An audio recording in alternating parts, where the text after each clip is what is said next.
Okay, so this is going to be an audio lecture for the reading of case bundle 4 called Information System Design and Implementation Strategies for Success. It's actually a research paper that was published in the Journal of Applied Gerontology. Gerontology is actually a science that deals with the social, cultural, psychological, cognitive, and biological aspects of aging. Now, you'd be wondering why such a journal would be publishing an article like that. That's because this particular concept of information system design is that important, and despite the fact that this journal has nothing to do with our course, this particular article is very well written and was written in 82. Anyways, you could read the same concepts in our textbook, which is already in the Dropbox folder, the MIS book. So all of that is already there. It's this entire reading has actually been covered in several other courses that I also teach, including HRIS. So anyways, I'll very quickly go through the basic things that are discussed in this particular reading. Now, so this actually talks about how information system is actually designed and how it's implemented. Now, these are the last two stages of any information system. The first two being the planning and the analysis stages. And the stage that usually comes after implementation is the maintenance stage. So it actually talks about the fact that all organizations, even today's day and age and in the time when this article was written, require information systems. And practically every one of them does. Whether it's actually implicitly defined or explicitly defined, whether it's a simple system or a sophisticated one, a manual or an automated one, every information system every organization has to have an information system, and it's quite necessary. Now, not every information system is very efficiently created, neither is it actually well made for the purposes for which it was actually created. However, it is there. So there is no single ideal approach to the design of an MIS because every organization's needs are different. So when you design an MIS for a particular organization, it's going to be different from, say, another organization that you're going to be designing it for, or that it has already been designed for. So there are some common general design strategies that are common for all sorts of information systems. So this particular reading is not going to talk about the technical aspects of it, but will help understand the strategies that go about in the creation of a successful MIS and its development and its practical application. So this is what it's going to talk about. More specifically, the entire reading actually takes the example of information system that was created for a community organization that was taking care of the elderly health, the reason that it was published in the Journal of Gerontology. Anyway, so what is an MIS? Now, management information system, people often seem to think that it has to do with management or administration, when in reality it's mostly about the information system aspect of it. It's actually there to help managers make sense of the information that is available in the organization. So an MIS is a management tool. Okay, it's a well-designed system that's designed to help you plan and evaluate and do your decision making at various levels. That's its actual purpose. So more specifically, as the reading says, the MIS is a mechanism for turning data into information. As I said, data is raw facts and figures. That's a sentence we've heard many times, but in reality, that data is never raw. It's always something. It's actually facts and figures. It's numbers. It could be values. It's only when you organize them in a manner that it can be used to make some decisions that it becomes information. So even data is not useless. You're just not making sense out of it. So when you structure it and then you put it into a system, and then you use that structured information, and as it's called now, to make decisions, then it becomes an information. So an MIS is that piece of software or that piece of system that runs over that data to help you make sense of all of that. So it is any system of people, equipment, documents, procedures, and communication which gathers, stores, processes, presents information for the purposes of assisting managers with a variety of management functions. Now, if you recall the very first lecture that I gave, and the slides of which are already available in the Dropbox folder, I discussed what an information system is and the various types of it. So this is essentially what it is. So an information system actually has inputs, and there's a lot of processing that happens, and there's output. That too was a concept that I discussed in that. So MIS is not a computer. It's an information system that runs on a computer, and it's not even necessary to actually have an MIS that's automated. You could even have it on using basic equipment, even paper and pencils. You could make an information system even using that. You don't necessarily need to have it automated. So MIS is not a problem solver or a decision maker. It's a tool for a problem solver or a decision maker. It actually helps you look at that information in an organized, structured manner so that you as a manager can make decisions based on it. So what exactly happens in the process of identification of need and organizational readiness for an information system, this is what happens. So there are some symptoms that need to be reviewed to understand how information systems are created and how information is gathered for them to be created. So if the current system, whatever system you have before you're about to decide on creating an information system or an MIS, is unable to generate information that is required by the management, or the funding that is required by the upper management to make day-to-day accountability and day-to-day transactions, then obviously you need an information system. Information is inaccessible. Somehow the data does exist, but you are unable to retrieve it, unable to find it when you're looking for it, unable to isolate it, to understand it. Or if each of the different components of the operation, especially those which perform the same function, have different information system in place. In other words, there are too many different information systems and they're not connected with each other, or they're unable to talk to each other, so to speak, then you need a new information system. There are agency policies, which means the organizational policies or objectives or programs that have changed, but the design of the current system is no longer fulfilling the requirements of the new systems that need to be placed. So maybe your information system is just too old and is no longer fulfilling the business objectives or the business requirements that you now need to fulfill. A form that is designed for every need that arises and paperwork has become unmanageable. That could be a reason. Maybe you are able to do it right now using your paper-based information system, but because it actually has so much data and so much information being created on a regular basis, it's absolutely impossible for you to manage it anymore. So therefore, you would prefer to have an information system that is automated. So there's a lot of duplication of records and reporting, and that is causing problems. You don't want a lot of duplication. A lot of copies are being made, and some of the copies are inconsistent with the others. So just by identifying the current system needs, does not assure that the review has been done properly.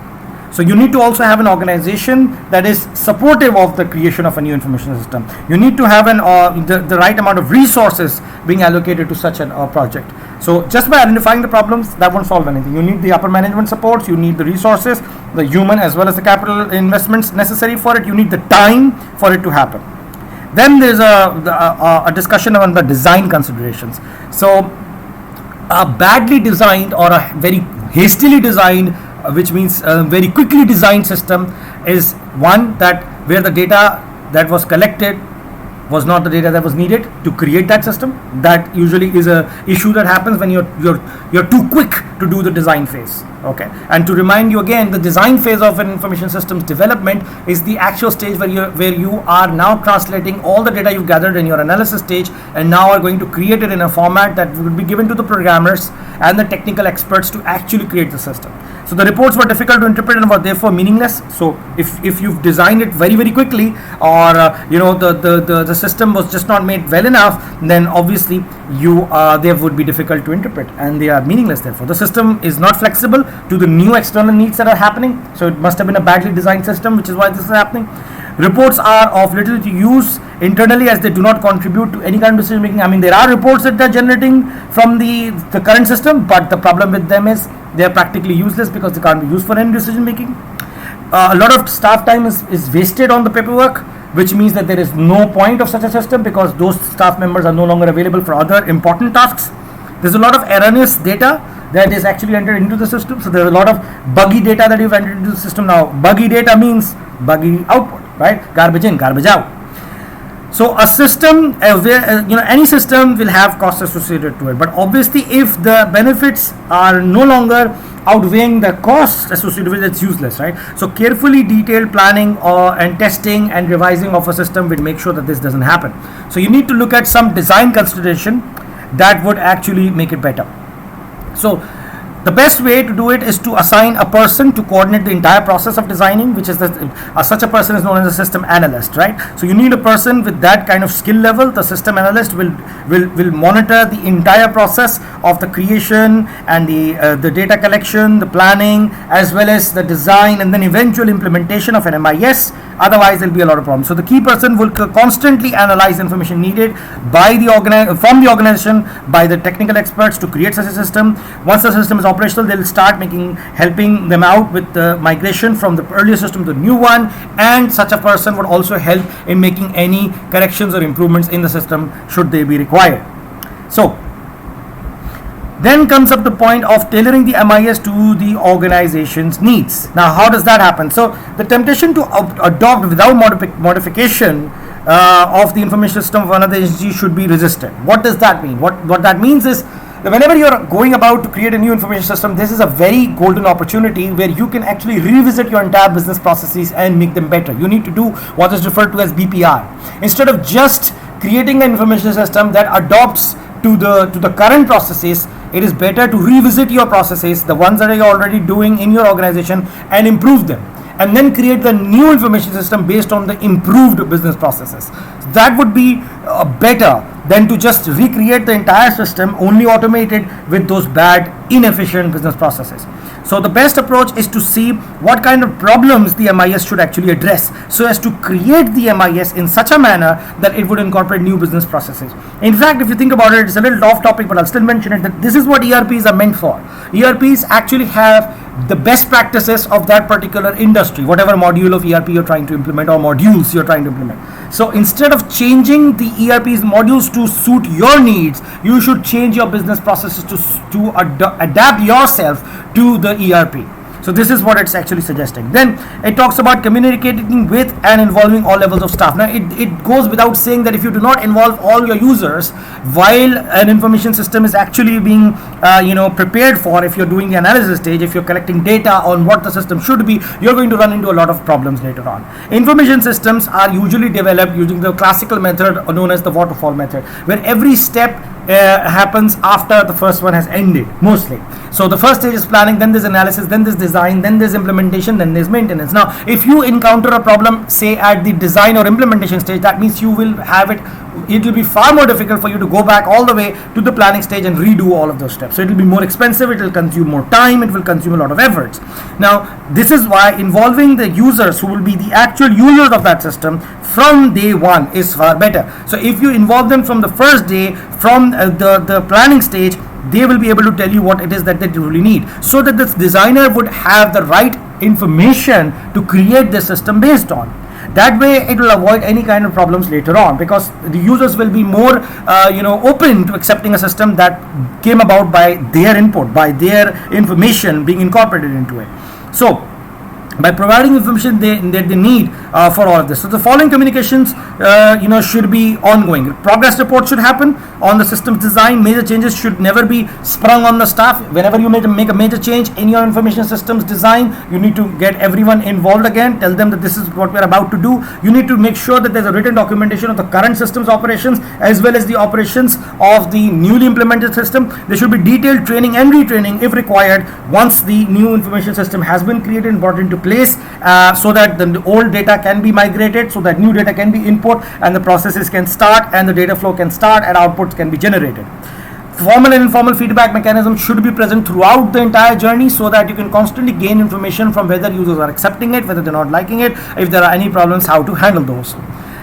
Another very important aspect is to keep the system simple, practical, and flexible. Now, reports that cannot be made sense of, or information systems, user interfaces that are too difficult to understand are useless, right? You're not creating a system to win an award in technicality. You're trying to create an information system to help people make decisions. So if it's not simple, and by simple we do not mean that it's actually basic. By that we mean that it's simple to use and understand, that the user interface is well designed, that the steps are easy to understand, that there is a flow. Whenever somebody uses it, there's a flow, and they're able to visualize that this is the same business process that they were working on earlier while they were doing it physically. This is just the technological equivalent of the same. So it should be made that well, and it should be practical. There shouldn't be unnecessary steps in it which have nothing to do with the actual work, and it must be flexible for any new changes to be incorporated. So if there are no reports that need to be generated and there are just uselessly being generated, that should not be the case. So there should be no useless steps, there should be no useless menus, there should be no useless information there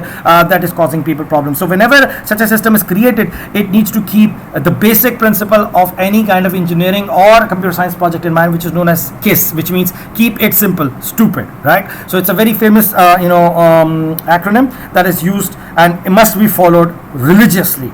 Okay, so it should always be that the system is designed for more than just being an MIS. It needs to understand it's there for an organization's needs and for various business operational needs. So system which relies upon a database is obviously a highly flexible. Now this is an old article, so obviously it talks about a database like it's a new thing because it was barely 10-20 years old by that time, but databases are essential in this day and age, so that cannot be denied. So having a proper integrated database that connects the requirements of several departments using various information systems is the way to go. So design and implement incrementally. Now there are various ways in which a new system is implemented. One of them is a slam dunk approach, where you just end up the previous system and you bring in a new one. That is generally discouraged because that causes a lot of problems. So simultaneously designing all aspects of an entire system can be a bad idea. So the best way to design them is to do it phase by phase, but when you actually implement them, you need to decide whether the implementation should be a slam dunk approach where you shut down the old system and bring in the new, or you do it in a department wise or a function wise. But while you're designing it, we need to do it step by step and function by function, so as to not overwhelm ourselves, so as to let the users be able to absorb the new changes and go along with it. So replacement of an old system should be done in the manner, as I said, it should not just be thrown out immediately. It should be done in a gradual manner, but it should preferably not be simultaneous, that you're running the old system while running the new one. It should be gradual. The old data should be quickly migrated to the new one, and then the new one be used. Otherwise there'll be the issue of what is referred to as non-use, where users are simply not using the new system. We've seen that in a couple of cases as well. So unexpected results. The expected result of an MIS obviously means that there will be better management reports, efficient data flow, lots of productive, production efficiency, lots of productivity, lots of effectiveness in your work. But that will require a lot of work, right? That will require a lot of effort with respect to people management, as well as the organizational management, as well as the equipment management. So the process of computerizing a human services network information system requires a lot of clarification of organizational goals, lots of decision criteria, lots of interconnectivity of those things. So it's not that easy.